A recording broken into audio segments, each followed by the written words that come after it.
दोस्तों आज मैं आपको मोबाइल चार्जर रिपेयर करना सिखाऊंगा। ये मोबाइल चार्जर प्रॉपर्ली वर्क नहीं कर रहा है, यानी कि फेक चार्जिंग कर रहा है और कभी कभी कनेक्ट या फिर डिस्कनेक्ट इसमें प्रॉब्लम आ रही है। अगर आपके मोबाइल चार्जर में ये प्रॉब्लम आ रही हो या फिर कोई सी भी प्रॉब्लम आ रही हो, आप इस वीडियो को देख के चार्जर रिपेयरिंग करना सीख सकते हैं। जो फॉल्ट आ रहा है उस पर तो मैं काम करूँगा ही, साथ में अदर फॉल्ट्स के बारे में भी यहाँ पर आपको ज़रूर बताऊँगा। ये वीडियो थोड़ा सा लंबा हो सकता है, अगर सीखना चाहते हैं तो पूरी वीडियो देख के आप सीख सकते हैं। कई चीज़ें आप यहाँ पर सीख जाएंगे। ये MI कंपनी का ओरिजिनल मोबाइल चार्जर है। अब यहाँ पर जो इसमें प्रॉब्लम आ रहा है वो किस सेक्शन से आ रहा है ये तो खोलने के बाद ही पता चलेगा। और ये पैक इस तरीके से किया रहता है कि अगर आपको जानकारी नहीं या फिर आप सही तरीके से इसे खोल नहीं पाए तो कई इसमें पार्ट डैमेज हो सकते हैं। इसलिए खोलने के लिए आपको थोड़ा सा ना इसमें बहुत ही ध्यान से इसको खोलना पड़ेगा। तो चलिए मैं इसे ओपन करता हूँ एंड सबसे पहले आपको मैं मोबाइल चार्जर को एक बार चेक करवा के दिखा देता हूँ। काफ़ी लोग है ना कमेंट करके बोलते भी हैं, तो चलिए दिखा देता हूँ।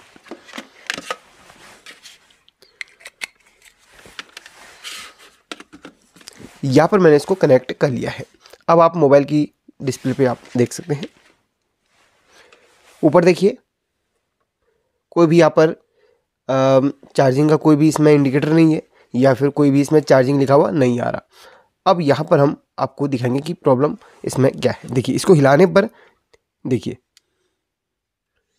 ये देखिए इसको हिलाया तो यहाँ पर चार्जिंग ले रहा है। इसको छोड़ दूंगा तो फिर वही इसमें सीन हो जाएगा। देखिए इसको हिलाऊंगा तो चार्जिंग हो जाएगा, इसको छोड़ूंगा तो फिर वही इसमें सीन हो जाएगा। ये देखो, और इसको छोड़ दिया फिर से वही दिक्कत आ गई है। ठीक है, अब इसमें प्रॉब्लम जो भी रहेगा उसका सॉल्यूशन बता दूंगा, साथ में कई फॉल्ट इसमें और भी जो भी आते हैं उनके बारे में डिटेल से बता दूंगा। तो चलिए फटाफट से हम इसको ओपन करते हैं। ओपन करने के लिए कटर या फिर आपको कुछ ऐसे शार्प चाकू को लेना है और इस तरीके से इसको है ना कट करना है। हालांकि ये पूरी तरीके से पैक होता है तो थोड़ा सा ध्यान से इसको आपने ओपन करना पड़ेगा। ये आपको लाइन दिख रही है, बस इसी पे आपने इसको कट करना रहेगा कुछ इस तरीके से, चारों तरफ से कट करना है, उसके बाद इसको ओपन करना रहेगा। चलिए मैं वीडियो को फास्ट फॉरवर्ड कर लेता हूँ, आप यहाँ पर देखिए, क्योंकि मेरे को यहाँ पर खोलने में काफ़ी टाइम लग सकता है, मे भी 5 मिनट भी लग सकते हैं। तो यहाँ पर ये काम बहुत ही ध्यान से करना है, जल्दबाजी में नहीं करना है। अंदर के PCB को हमने सही सलामत बाहर निकालना है। और एक चीज़ बता दूँ, कंपनी ये बिल्कुल पैक इसलिए करती है कि कंपनी नहीं चाहती कि ये चीज़ें रिपेयर हों। ठीक है, कई कंपनियाँ हर चीज़ को पैक करके देती हैं, तो वो कंपनी नहीं चाहती है कि वो चीज़ रिपेयर हो, क्योंकि अगर रिपेयर हो सकेगी तो कंपनी की सेल घट जाती है। तो इसीलिए काफ़ी कंपनियां चाहती हैं कि वो चीज़ रिपेयर ना हो, इसलिए इस तरीके से पैक करके दे देती हैं, लेकिन हम रिपेयर करके ही दम लेंगे।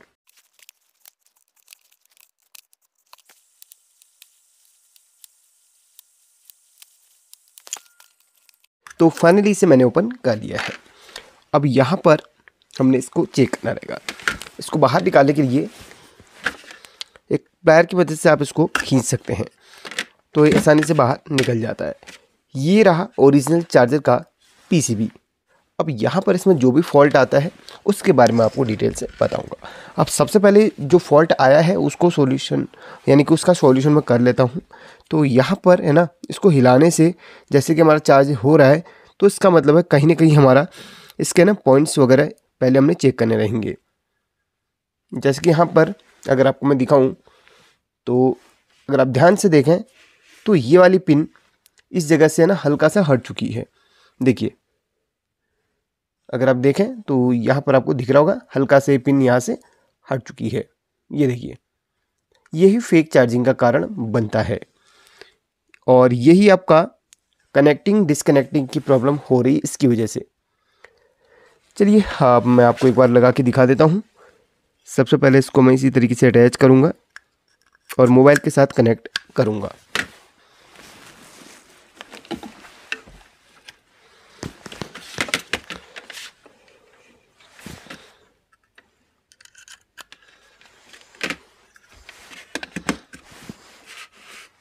आप यहाँ पर देख सकते हैं ये चार्जर हमारा कनेक्ट हो चुका है, बट मोबाइल पे ना कोई भी, ये देखिए अभी हिला है, थोड़ा सा चार्ज हो गया।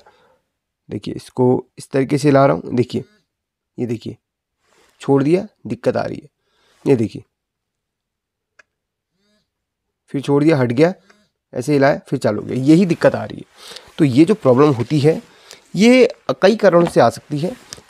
अभी मैं सिर्फ आपको यहाँ पर पहले इसका सॉल्यूशन बता देता हूँ, उसके बाद बताता हूँ किन किन कारणों से आ सकती है और इसके फॉल्ट के बारे में बताऊँगा। तो चलिए, इसका कैपेसिटर में भी चार्ज हो गया होगा, तो थोड़ा सा इसको ना चलिए शॉर्ट कर लेते हैं। करंट भी होता है इसमें स्टोर, तो थोड़ा सा ध्यान से आपने काम करना रहेगा। सबसे पहले हमें जो इसका फॉल्ट दिखा है उसको ही हम यहाँ पर सही करेंगे, यानी कि ये जो पिन हमारी टूटी हुई है उसको हम कनेक्ट यानी कि सोल्डरिंग करेंगे सही तरीके से।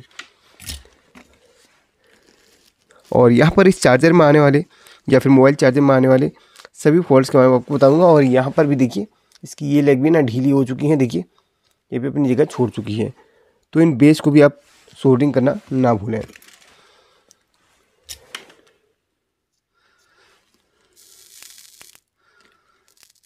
बस यहाँ पर सही तरीके से इनको भी सोल्डरिंग करिए और यहाँ पर इसको भी सही तरीके से सोल्डरिंग कर लीजिएगा।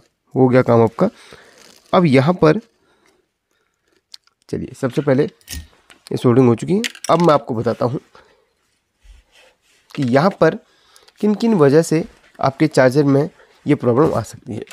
अगर ये प्रॉब्लम इस वजह से आपकी सॉल्व ना हो तो यहाँ पर कभी कभी ये मेन कैपेसिटर के वीक हो जाने की वजह से प्रॉब्लम आती है। कनेक्टिंग डिस्कनेक्टिंग, कनेक्टिंग डिस्कनेक्टिंग, ये प्रॉब्लम देखने के लिए मिलती है। मेन कैपेसिटर अगर आपके फट जाते हैं या फिर वीक हो जाते हैं तो ये प्रॉब्लम सबसे ज़्यादा देखने के लिए मिलती है।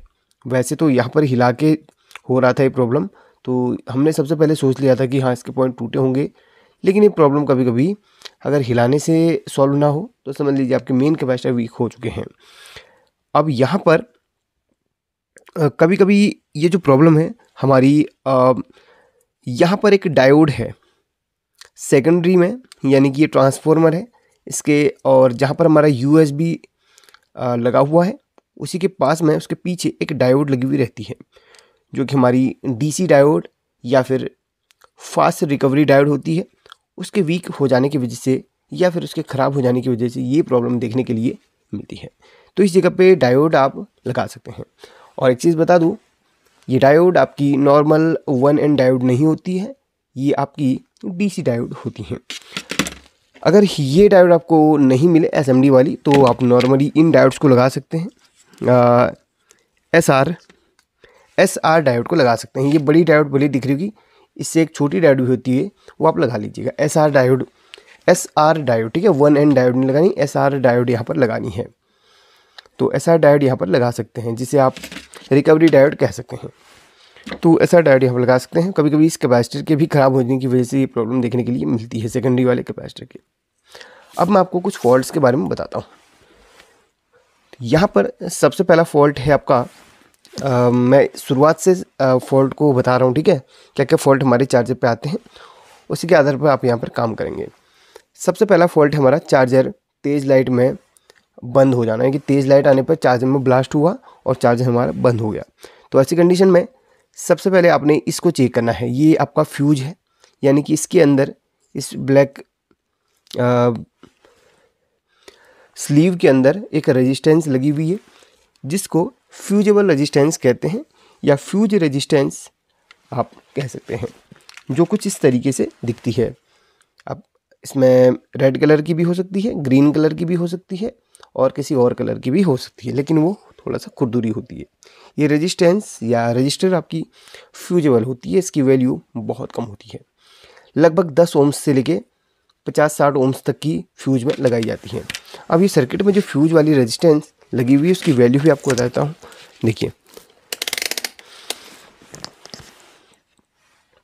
इसके अंदर फ्यूज है, ठीक है, वो कवर करी है, उसको खोल के आप देखें तो इसके अंदर फ्यूज ही होगी, मतलब रेजिस्टेंस ही होगी। तो ये 10 ओम्स की है, जैसे कि मैंने बोला था 10 ओम्स से, ये भी 10 ओम्स की है क्योंकि ये LED बल्ब में लगती है।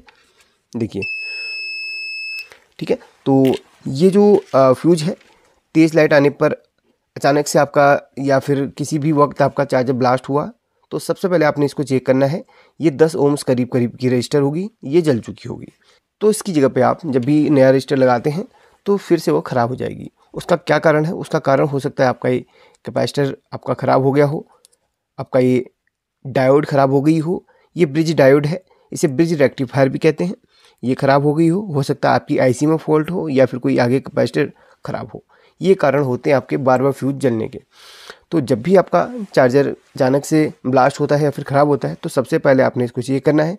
ये अगर ठीक है तो फिर आपने आगे के कंपोनेंट्स को चेक करना है। वैसे ये ख़राब होगा ही होगा, 100 में से 100% जब आपका चार्जर ब्लास्ट होता है तो 100 में से 100% इसके ख़राब होने के चांस होते हैं, क्योंकि ये प्रोटेक्शन के लिए लगाया जाता है। सर्किट में फ्यूज़ का काम ही प्रोटेक्ट करना है सर्किट को, तो ये फ्यूज़ ख़राब होकर सर्किट को बचा देता है। तो ये ख़राब हो गया होगा, तो उसके बाद हमने इसको चेक करना है रेक्टिफायर को। जैसे एलईडी बल्ब के अंदर जो ब्रिज डायोड या फिर ब्रिज रेक्टिफायर होता है वैसे ही ये लगाया गया रहता है। ये एसएमडी ब्रिज डायोड है या एसएमडी रेक्टिफायर है। इसकी 4 लेग हैं, 2 लेग ये हैं और 2 लेग ये हैं। इन 2 लेग से एसी इनपुट करती है और इन 2 लेग से डीसी आउटपुट करती है, एक से प्लस और एक से माइनस। तो यहाँ पर 4 डायोड, जैसे बड़े सर्किट में देखोगे तो आपको 4 डायोड मिल जाएंगे रेक्टिफायर पे, और छोटे वाले सर्किट पे आपको इस तरीके का एक 4 डायोड, इसके अंदर ही 4 डायोड होते हैं, इसीलिए इसको ब्रिज डायोड या ब्रिज रेक्टिफायर कहा जाता है। इसके बारे में डिटेल से हमने एक वीडियो बना के समझाया, उस वीडियो को आप देख सकते हैं, उसकी आपको पिन कर दूँगा। तो इसकी चारों लेगों में कहीं से भी आपको कंटिन्यूटी इस तरीके से नहीं आनी चाहिए मल्टीमीटर में, तो इस तरीके से आप चेक कर सकते हैं। कहीं से भी किसी भी एंगल से चेक कर लो, किसी भी 2 लेग में आपको कंटिन्यूटी नहीं आनी चाहिए। अगर ऐसा होता है तो आपके रेक्टिफायर में प्रॉब्लम है या फिर रेक्टिफायर अंदर से शॉर्ट हो चुका है। अब इसको निकाल के चेक करेंगे, तो अगर शॉर्टिंग नहीं आ रही है तो इसका मतलब सर्किट में आगे कहीं शॉर्टिंग है, वो किसी और वजह से इन पॉइंट्स में शॉर्टिंग दिखा रहा है। ठीक है, इसको निकाल के ही चेक कीजिएगा, क्योंकि कभी कभी सर्किट में लगे अगर आप चेक करते हैं तो समझ लीजिए कुछ ना कुछ प्रॉब्लम हो सकती है। तो इसको निकाल के चेक कीजिएगा। अगर ये ख़राब रहता है तो एलईडी बल्ब के अंदर आपको ये रेक्टिफायर मिल जाएगा। किसी ख़राब एलईडी बल्ब के रेक्टिफायर को आप लगा सकते हैं, या फिर इस टाइप की ख़राब डीओबी होती हैं, उसमें जो ये रेक्टिफायर लगा हुआ रहता है उसको आप यहाँ पर लगा सकते हैं। अगर ख़राब है तो इसमें लिखा हुआ रहता है, इसके ऊपर भी लिखा हुआ रहता है प्लस माइनस, तो देख के ही आप लगाइएगा। इसके ऊपर अगर ध्यान से देखें तो एक जगह पर प्लस और एक जगह पर माइनस लिखा हुआ मिलेगा। जो प्लस माइनस होगा वो आपका इधर को आएगा, डीसी वाली एरिया में, जिस साइड को आपके कैपेसिटर कनेक्टेड होंगे ये वाले। ठीक है, और इधर को आपको प्लस माइनस कनेक्ट नहीं करना है। तो यहाँ पर इस तरीके से आपने रेक्टिफायर को चेक किया और रेक्टिफायर ख़राब निकल गया तो नया डाल दिया, नहीं निकला या रेक्टिफायर सही निकला तो इसका मतलब आगे कहीं ना कहीं खराबी है। तो उसके बाद आपने इन दोनों कैपेसिटर को चेक करना है। कैपेसिटर में कोई भी कंटिन्यूटी बीप नहीं आनी चाहिए, इस तरीके से कोई भी लगातार बीप नहीं आनी चाहिए। एक इस तरीके से अगर चेक करते हैं एक बीप आएगी तो कोई बात नहीं, लेकिन कंटिन्यूटी लगातार नहीं आनी चाहिए। अगर आती है तो आपके कैपेसिटर फुल शॉर्ट है। कैपेसिटर को निकाल के चेक करना है, निकाल के चेक करेंगे तो बेहतर ये वैल्यू दे पाएगा। सर्किट में लगे चेक करेंगे तो एक पता नहीं चल पाता है कि हमारा कैपेसिटर सर्किट में लगे ख़राब है या फिर सही है। किसी और कंपोनेंट की वजह से भी कैपेसिटर के पॉइंट में आपको शॉर्टिंग आ सकती है। अब कैपेसिटर चेक कर लिया, कैपेसिटर सही निकला और कैपेसिटर के पॉइंट में आपको शॉर्टिंग नज़र आ रही है, तो इसका मतलब आपकी 100 में से 90% केस में आपकी आईसी ही ख़राब होती है। अगर कैपेसिटर और रेक्टिफायर सही हैं और फिर भी शॉर्टिंग बनी रहे तो आपका समझ लीजिए ये आपकी आईसी ही ख़राब होती है। बहुत केस में ये आईसी ख़राब होती है और ये आईसी मिलना पॉसिबल नहीं है। हाँ, अगर मिल जाती है तो आप लगा लीजिएगा। ठीक है, यहाँ पर ये आईसी का नंबर भी आप देख सकते हैं। अगर आईसी फटी हुई है तो तब तो आपको बहुत आसान रहेगा बिल्कुल फॉल्ट पकड़ने में। अगर आईसी फटी नहीं है तो फिर आपको थोड़ा सा मुश्किल हो जाएगा और ये आईसी मिलना पॉसिबल नहीं है। अगर आईसी लेवल से फॉल्ट आ जाता है तो फिर तो आपने आईसी ही नहीं डालनी ही पड़ेगी, अगर मिल जाती है तो। अगर नहीं है नॉर्मल फॉल्ट है तो यहीं से सॉल्यूशन हो जाता है।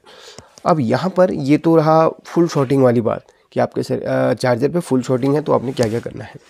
अब बात रही कि आपको है ना आउटपुट में प्रॉपर 5 वोल्ट नहीं मिल रही, कम वोल्ट मिल रही है, तो ऐसी कंडीशन में आपके कैपेसिटर वीक हो जाते हैं। तो इन कैपेसिटर्स को एक बार चेंज कर लेना। और कभी कभी कैपेसिटर सही निकलते हैं लेकिन हमारा यहाँ पर आईसी अंदर से इंटरनली कुछ ना कुछ इसमें ख़राबी आ जाती है, तो ये प्रॉपर आपको वोल्टेज आउटपुट में नहीं दे पाता आईसी की वजह से, क्योंकि आईसी आपके ट्रांसफॉर्मर को सिग्नल देती है। ट्रांसफॉर्मर का काम स्विचिंग करना, स्टेप डाउन करना रहेगा। तो ट्रांसफॉर्मर को अगर प्रॉपर प्राइमरी में वोल्टेज आईसी के द्वारा नहीं मिलेगी तो स्टेप डाउन भी वो प्रॉपर नहीं कर पाएगा। कभी कभी हमारी आईसी की भी शिकायतें देखने के लिए मिलती हैं। और यहाँ पर बात करें ट्रांसफॉर्मर की, तो ट्रांसफॉर्मर के यहाँ पर आपको 3 लेग मिल जा रही हैं इसमें, हाँ 3 लेग ही हैं। तो यहाँ पर अगर आप देखें तो इधर ट्रांसफार्मर की इन दोनों लेगों में आपको कंटिन्यूटी बीप मिल जाएगी और सेकेंडरी में भी इन दोनों लेगों में कंटिन्यूटी बीप मिल जाएगी। अगर ट्रांसफार्मर के सेकेंडरी में यानी कि इन दोनों पे कंटिन्यूटी बीप नहीं मिलती है तो ट्रांसफार्मर अंदर से ख़राब हो जाएगा। हो गया होगा तो ट्रांसफार्मर को एक बार आप देख लेना। वैसे ट्रांसफार्मर ख़राब होने के जो चांस हैं बहुत कम होते हैं। जो भी मैंने आपको बेसिक यहाँ पर चीज़ें बताई हैं उनको देख लेना। बाकी बात करें ये छोटे छोटे रजिस्टर, डायोड की और ये एसएमडी कैपेसिटर की, तो इनकी खराबी बहुत कम देखने के लिए मिलती है। हाँ, अगर आपको रजिस्टर चेक करना नहीं आता तो मैं एक डेमो दे देता हूँ। यहाँ पर कोई भी एसएमडी रजिस्टर है, इसको चेक करने के लिए आप मल्टीमीटर के रजिस्टर मोड पे जाइए और रजिस्टर को चेक कीजिए। कोई भी रजिस्टर आपको प्रॉपर वैल्यू नहीं दे रहा है तो समझ लीजिए वो आपका रजिस्टर ख़राब है। ठीक है, वो रजिस्टर आपका ख़राब है।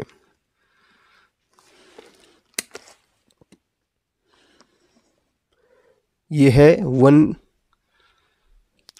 पॉइंट, ये अप डाउन हो रहा है क्योंकि ये सी रजिस्टर मेगा ओम्स पे है तो ये थोड़ा सा अप डाउन करेगा। ठीक है, तो रजिस्टर को निकाल के भी चेक कर सकते हैं। कभी कभी रजिस्टर अगर ख़राब होता भी है फिर भी वैल्यू देता है, क्योंकि उसके अगल बगल में कुछ ऐसे कंपोनेंट होते हैं। कुछ रजिस्टर हमारे पैरेलल पे भी लगे हुए रहते हैं, ज़्यादा वैल्यू के होते हैं तो वो आपके बाहर निकाल के ही चेक करने हैं। बाकी जो कम वैल्यू के होते हैं उनको आप सर्किट पे लगे चेक कर सकते हैं। कुछ यहाँ पर ये है और ये हैं, कुछ इस तरीके से लगे भी चेक कर सकते हैं। हाँ, कुछ रजिस्टर ऐसे होते हैं जो आपको कंटिन्यूटी बीप दे सकते हैं कंटिन्यूटी मोड पे, इस तरीके से। ये आपके 2R 1R वाले रजिस्टर होते हैं, इनकी वैल्यू बहुत कम होती है। ये भी सर्किट में एक फ्यूज के तौर पे कुछ जगह पे लगाए जाते हैं, प्रोटेक्शन के लिए लगाए जाते हैं।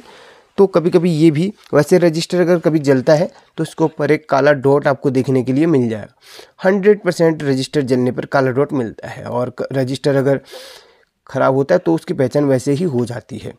और बाकी हम कैपेसिटर की बात करें, येलो कलर के जो एसएमडी कैपेसिटर हैं ये कभी भी कंटिन्यूटी बीप नहीं देने चाहिए और इनको हमेशा कंटिन्यूटी मोड पे ही चेक करना है आपने। ठीक है, कंटिन्यूटी मोड पे चेक करना है कुछ इस तरीके से, और ये कभी भी कंटिन्यूटी बीप आपके नहीं देने चाहिए। ये देखिए, और बाकी ये डायोड, इसके जस्ट बगल में जो डायोड लगी हुई है एसएमडी डायोड, उन पे भी कोई भी कंटिन्यूटी बीप नहीं आनी चाहिए। तो बाकी यही चीज़ें बेसिक मैंने आपको बता दी हैं। अगर आपको अच्छी तरीके से समझ में आ गया हो तो आप जो है वीडियो को लाइक करके शेयर कर सकते हैं। एक छोटे से फॉल्ट की और मैं बात करता हूँ। ये फॉल्ट ये है कि काफ़ी लोग बोलते हैं कि सर हमारे चार्जर के यहाँ पर बहुत ज़बरदस्त करंट आ रहा है। तो ये किस वजह से आता है? असल में ये आता है हमारे इस कंपोनेंट की वजह से। देखिए, ये देखो, ये कंपोनेंट अगर आपका ये कैपेसिटर होता है, ये अगर आपका इंटरनली शॉर्ट हो जाता है, इसकी 2 लेग आपस में शॉर्ट हो जाती हैं तो आपके चार्जर में आउटपुट में ज़बरदस्त करंट आएगा, या फिर इसमें इसकी बॉडी में ज़बरदस्त करंट आएगा। आपके मोबाइल अगर एल्यूमिनियम बॉडी का हो उसमें भी बहुत ज़बरदस्त करंट आएगा। क्योंकि ये जो है इंटरनली पिन है शॉर्ट, अगर एक ख़राब हो जाता है तो इसकी पिन आपस में शॉर्ट हो जाती हैं। फिर क्या होता है, इसकी एक पिन जुड़ी रहती है हमारे मेन कैपेसिटर के नेगेटिव से। अगर आप ध्यान से देखें तो इसकी एक पिन यहाँ पर, ये देखिए, ट्रैक को फॉलो कीजिए, ये देखिए ट्रैक को अगर फॉलो करेंगे तो यहाँ पर और यहाँ पर देखिए डायोड के नेगेटिव पे, यानी इस कैपेसिटर के नेगेटिव से जुड़ा हुआ है। और ये दोनों कैपेसिटर हमारे, बता दूँ, ये पैरेलल पे होते हैं।